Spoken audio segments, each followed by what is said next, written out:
Hello and welcome into another episode of Locked on Wolves. This is the post-game podcast. The Minnesota Timberwolves defeated the Oklahoma City Thunder on the road Friday by 30. We're going to break the whole thing down on the post-game pod today. This was the Wolves' third consecutive win, their second over the Thunder in just over 48 hours. And without Patrick Beverley, the Timberwolves used a bit of a different starting lineup and a really balanced attack, a huge quarter from Anthony Edwards, a really solid overall game from D'Angelo Russell. And hey, Cat played well too. There's plenty to talk about on the post-game pod today. Welcome in. You are Locked on Wolves. You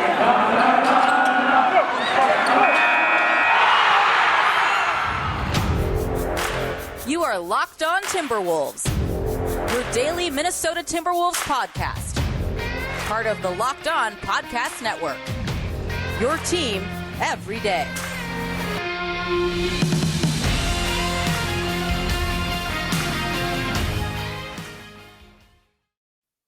Hello and welcome to the Locked on Wolves podcast, part of the Locked on Podcast Network, your team every day. My name is Beecken. I'm the host of Locked on Wolves. I'm also the editor of Dunking with Wolves, the Timberwolves site on the Fansided Network. Today's episode is brought to you by Prize Picks. Check out prizepicks.com and use promo code NBA, or go to your app store and download the app today. Prize Picks is daily fantasy made easy. Happy weekend, everybody. Happy Victory Saturday. The Timberwolves defeated the Thunder on Friday night. This is the post-game podcast. We're going to break the whole game down here today. First of all, though, thank you for making Locked on Wolves your first listen each and every day. Locked on Wolves is, of course, free and available everywhere. That includes YouTube, as well as all of your favorite audio platforms, from Apple to Google, Spotify to Odyssey, and beyond. You can also follow on Twitter at Locked on T-Wolves and at Beecken. That's Beecken with two B's, two E's, C-K-E-N.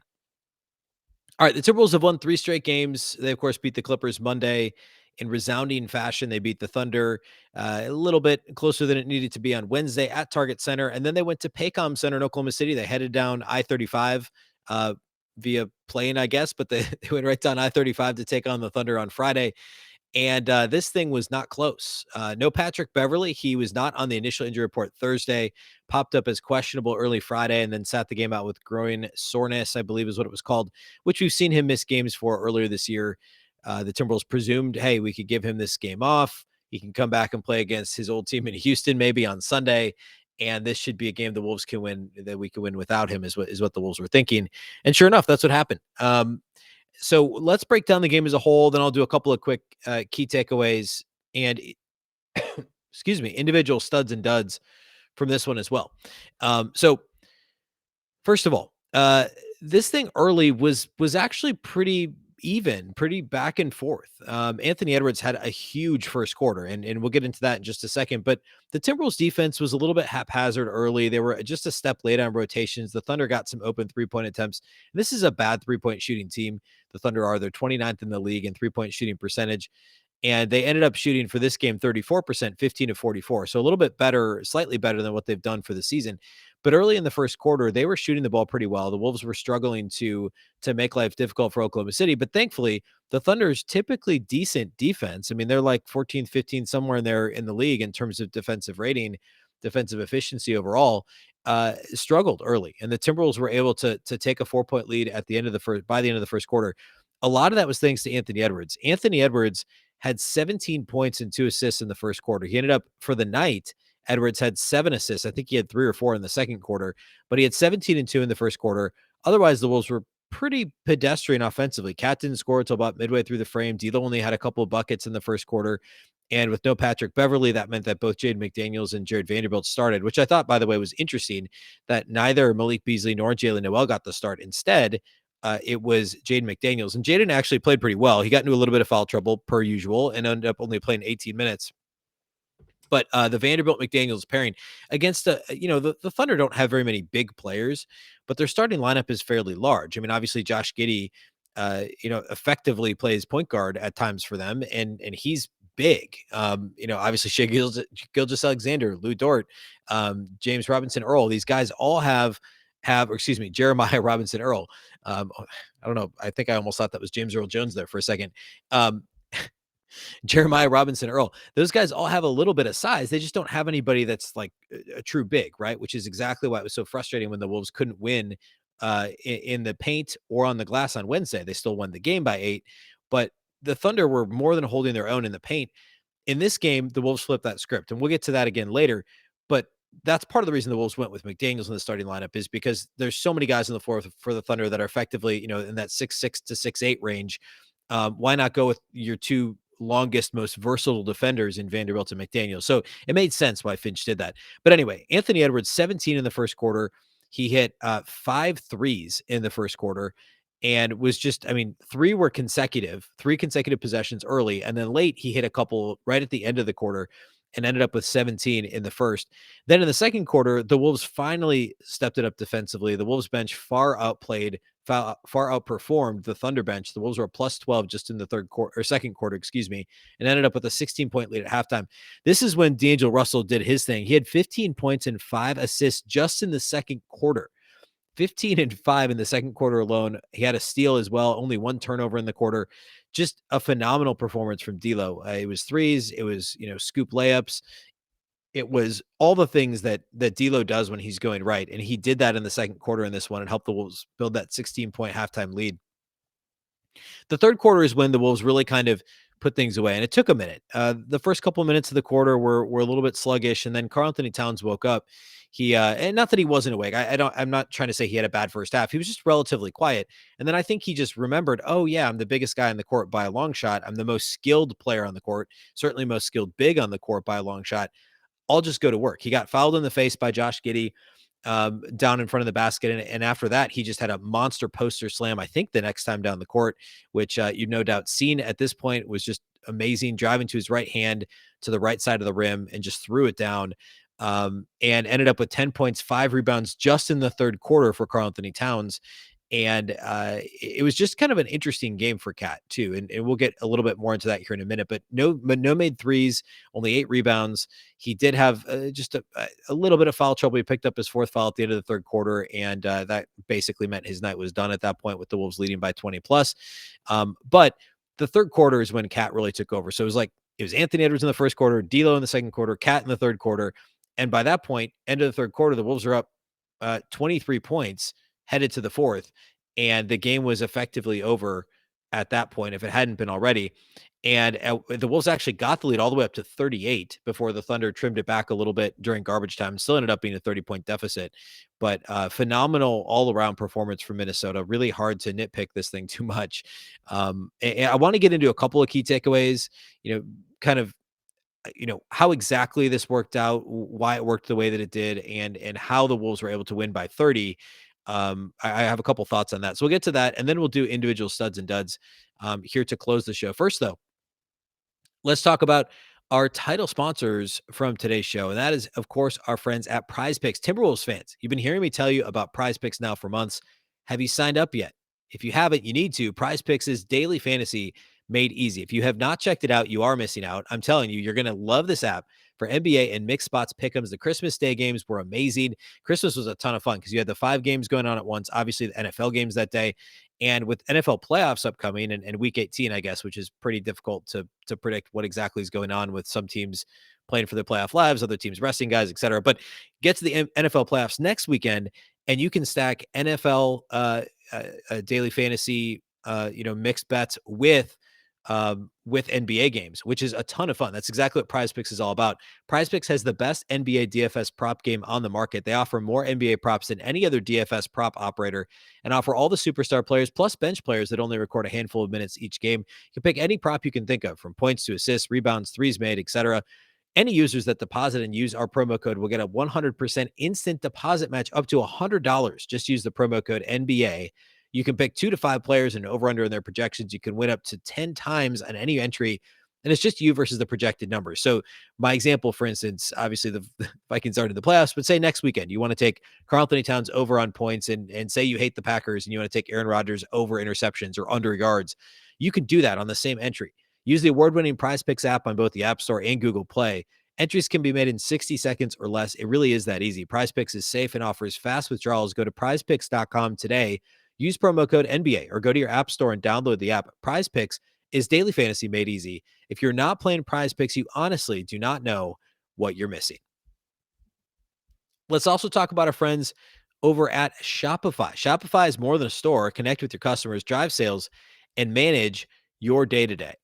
Shopify gives entrepreneurs the resources once reserved for big business, so upstart startups and established businesses alike can sell everywhere, synchronize online and in-person sales, and effortlessly stay informed. Scaling your business is a journey of endless possibility. Locked On, for instance, Shopify powers millions of businesses from first sale to full scale, reach customers online and across social networks with an ever-growing suite of channel integrations and apps, including Facebook, Instagram, TikTok, Pinterest, and more. Gain insights as you grow with detailed reporting of conversion rates, profit margins, and beyond. More than a store, Shopify grows with you. This is possibility powered by Shopify. Go to shopify.com/lockedonnba for a free 14-day trial and get full access to Shopify's entire suite of features. Grow your business with Shopify today. Go to shopify.com/lockedonnba right now. Shopify.com/lockedonnba.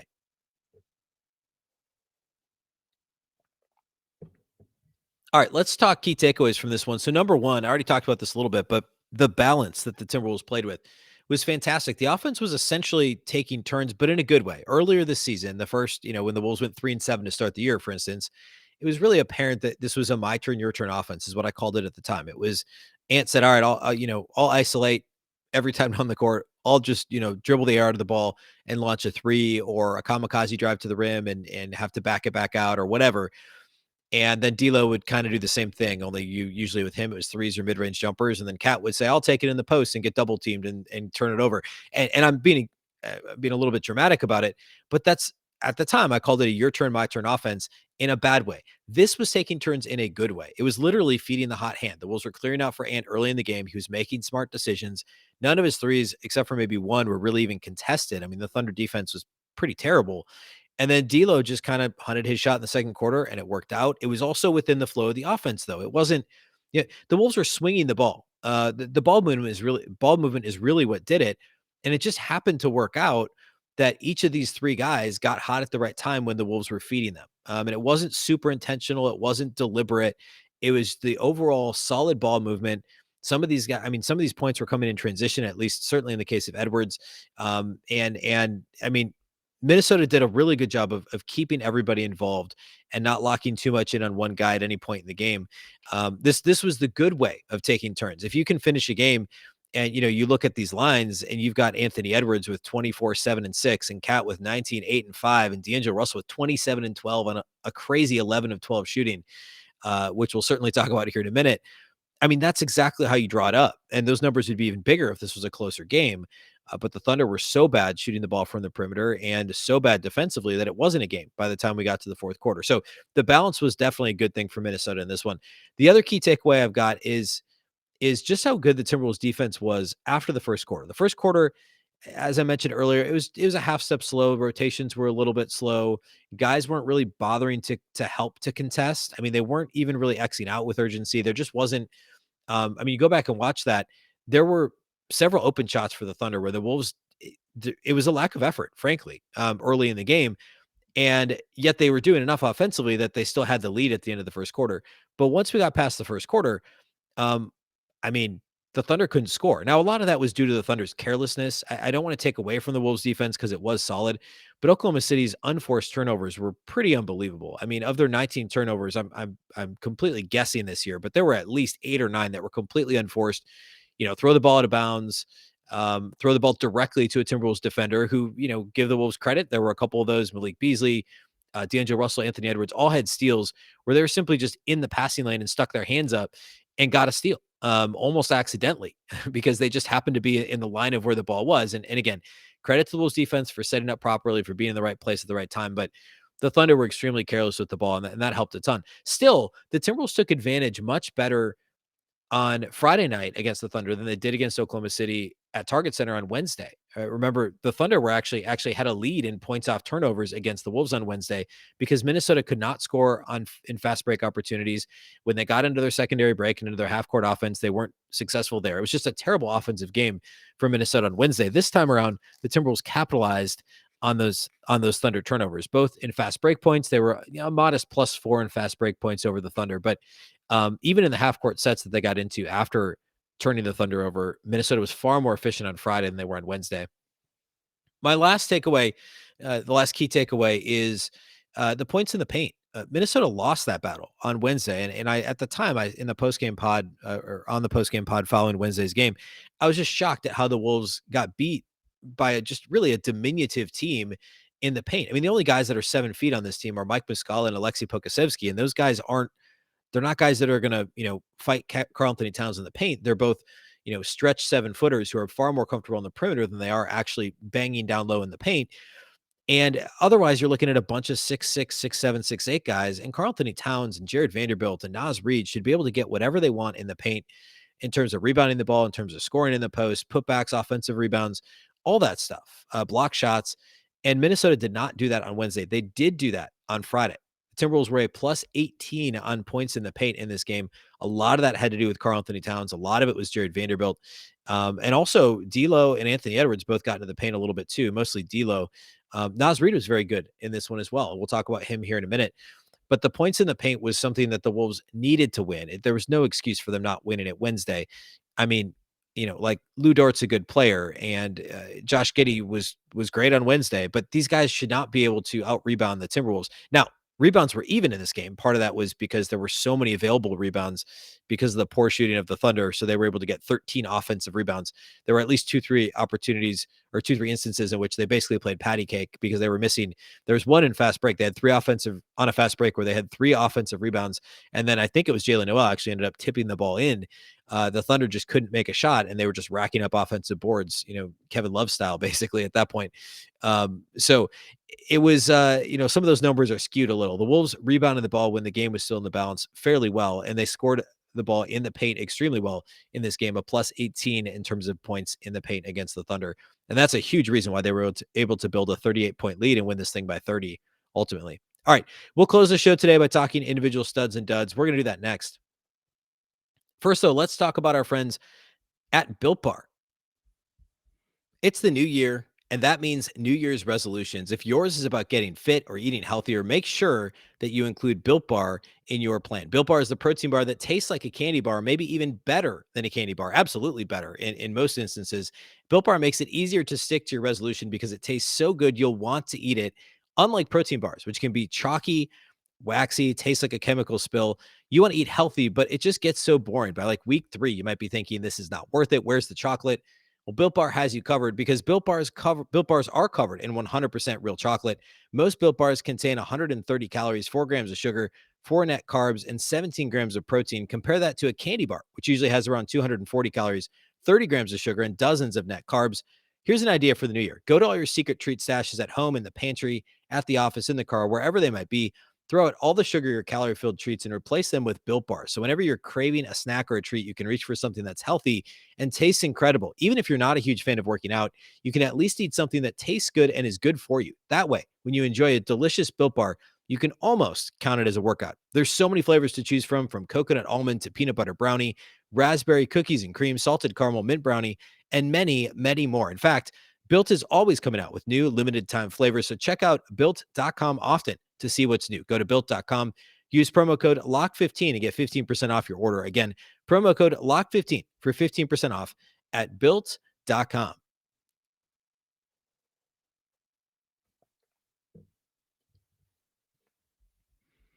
All right, let's go ahead and close this thing out by talking individual studs and duds from Friday night. So number one has to be Anthony Edwards for the Timberwolves. Well, actually, really, you could pick Anthony Edwards or D'Angelo Russell. They were both phenomenal. Anthony Edwards had 24 points, 7 assists, 6 rebounds in this game, plus a steal and a block, 0 turnovers in 29 minutes. He attempted 16 shots, had 7 assists, and had 0 turnovers. Phenomenal game from Anthony Edwards. He was a game-high plus 31 in the plus-minus column. Shot 9 of 16, 6 of 9 on three-point attempts. 5 of those makes came in the first quarter. And it's really hard to play better than what Anthony Edwards did on Friday night. This was, he's now knocked all the rust off. He's been back for what, about a week now, and across the board, just a fantastic game. Early on, I mean, he was content to shoot from the perimeter because he didn't have to do anything else. He got into the paint a little bit more as the game went on. He still drew 0, or I should say, attempted 0 free throws in this game, which is a little bit alarming. But we've come to that's kind of a regular occurrence, unfortunately, for Anthony Edwards. And it's not entirely his fault. He just doesn't seem to get the whistles. D'Angelo Russell, 27 points, 12 assists on 11 of 12 shooting, 4 of 5 on 3-point attempts, 1 of 1 at the free throw line. He missed one shot in the entire game. He was 6 of 6 inside the arc, 4 of 5 outside the arc. He had 3 turnovers on the night, but he also had 2 steals and a rebound. So 27 and 12 on 11 of 12 shooting.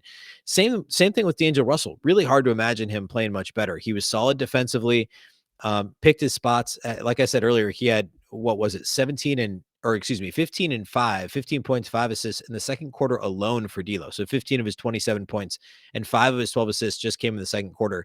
He played 31 minutes, which was the most of any Timberwolves player, was a plus 29 for the game. So a phenomenal game from D'Angelo Russell as well. And then my third stud, I mean, we could really actually go 3 different ways with this. So I'm just going to go ahead and I'm going to cheat on this and talk about 3 guys. Karl-Anthony Towns was really good. 19 points, 8 rebounds, 5 assists, 3 blocks, 1 steal. He did have 4 turnovers and he committed 4 fouls. A couple of those were cheapies per usual, including his last one, which probably shouldn't have been a foul call. But he also had a couple of pretty egregious offensive fouls, which is a nightly thing for Towns as well. He still struggles with controlling himself on the offensive end of the floor when guarded by smaller players. And I mean, that happened Wednesday against the Thunder. He was called for 3 offensive fouls. He was called for 2 on Friday. He's got to clean that up. But the third quarter, when he had 10 points and 5 rebounds in the third quarter alone, he was great. I mean, it's like he finally woke up and realized, hey, I'm the biggest and most skilled player on the court. I'm going to go ahead and just score some baskets and grab some rebounds and dunk over guys. And those are things. He had a couple of big blocks in that quarter too. He could have been doing that really all night. And sure, he got the raw end of the deal a couple of times when it came to calls made by the officials. But still, I wanted to see a little bit more out of Cat early in this one. Ultimately, though, the Timberwolves will take 19-8, 5-3 any night of the week from Karl-Anthony Towns. Also, Jared Vanderbilt, 11 points, 16 rebounds, 3 assists, and 3 steals. Just an amazing line. Maybe more scoring than Dennis Rodman would have had, right? But the 16 rebounds, 3 assists, and 3 steals, 5 of 9 shooting for Jared Vanderbilt. And he was also somebody who got hammered a couple of times, should have gotten to the free throw line more often than he did. He was 1 of 3 at the line. But Vando was phenomenal in this game as well. And then also we got to shout out Naz Reid. 17 points, 5 rebounds, 3 blocks, and an assist for Naz. 6 of 8 shooting, 2 of 4 outside the arc. And another player that took advantage of a really small Thunder lineup. You combine Cat and Naz's statistics in this one: 26 points, 13 rebounds, 6 assists, and 6 blocks. It's hard to complain about that production from your center position. And, Naz was really, really good. For duds, this list has to start and end with Malik Beasley. Unfortunately, that's still where we're at with Malik. 5 points on 2 of 9 shooting, 1 of 7 outside the arc. There were portions of last season and the first, after the Timberwolves acquired him in February of 2020, he played a dozen or so games with the Wolves, where it felt like as soon as he caught the ball and shot it in rhythm, it was going in every time. It does not feel like any of his shots are going in. The second he releases them, I don't think anybody's expecting them to fall. I don't think Malik is expecting them to fall. Just really rough. He did get a layup to go in transition during garbage time. The Wolves left him on the court until late in the fourth quarter to try and get him going clearly. But 5 points on 2 of 9, 1 of 7 on 3-point attempts, 2 rebounds, 2 assists, a steal, 1 turnover for Beasley. Just a really rough go of it once again for Malik Beasley. And he and Jalen Noel, Beasley played 20 minutes. Noel played 12. Noel had 10 points on 3 shots in 12 minutes. Beasley had 5 points on 9 shots in 20 minutes. One of these things is not like the other, and one of those players should be getting more minutes than the other. I don't know when it's going to actually happen, but eventually Jalen Noel will be playing more minutes than Malik Beasley. I just don't see how Chris Finch can avoid that for that much longer. He's just playing so much better basketball than Beasley. And I think eventually we're going to see those minutes increase for Noel and decrease for Malik Beasley. All right, that's all I have for you on the show here today. This was a fantastic win for Minnesota, 3 in a row. The Wolves now head further south to take on the Houston Rockets on Sunday. Of course, the Rockets are the worst team in the Western Conference. So it's a legit chance for the Timberwolves to continue that winning streak, to make it 4 games, to get back to 500. They currently sit at 19-20 after the win. They're tied with the LA Clippers for the 8th spot in the West, just 1 game behind the Denver Nuggets for the 7th spot, and only a game and a half behind the Lakers for the coveted 6th spot, which would, of course, be the spot right outside of the play-in. Obviously, tons of time to go. We're almost halfway through the season. But by the way, the Wolves are only 2 games out of the 5 spot in the West. So there's a bunch of teams kind of cluttered between 5 and 9. You got Dallas at 21 and 18, all the way down to Minnesota at 19 and 20, and the Clippers at 19 and 20. So there's a lot of opportunity for movement in the West. And the Rockets upcoming, and then the Pelicans, who are the third worst team in the West.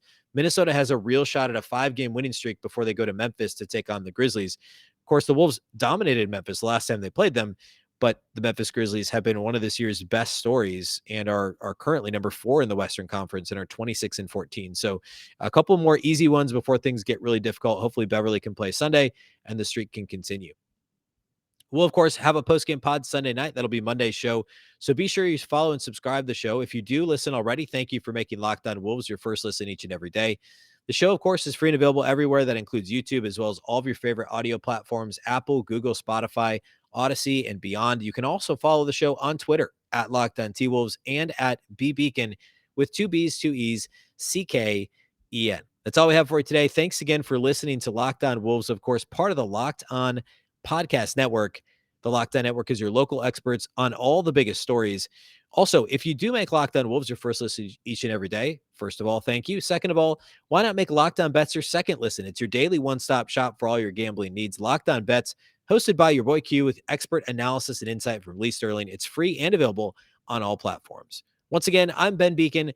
This is the Locked On Wolves podcast, and we'll catch you next time.